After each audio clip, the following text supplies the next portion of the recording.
As Ramadan comes to an end and Eid approaches, families around the world are looking forward to coming together. In Gaza, they are being torn apart.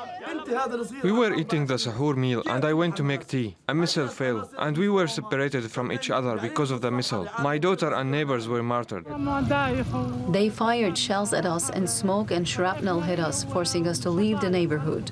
No one remained behind. I fled with my sons and their wives. As Palestinians in the north of Gaza are forced to flee their homes again, dozens were killed, including a mother and her 6-month-old baby, as Israeli airstrikes levelled what remained of shattered homes in Lahia and Jabalia. The world lit up and my uncle's house had been bombed.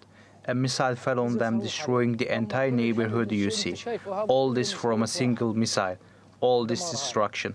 We had several injuries and one martyr. Meanwhile, in central Gaza, medical services are buckling under pressure to tend to the wounded after Israeli warplanes targeted the Nuseirat and Burej refugee camps.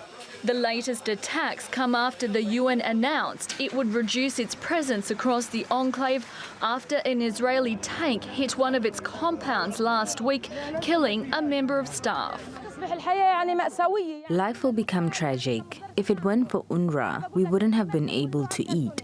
We depend entirely on this aid box. Sometimes we reduce our food and our children's food so that it can last.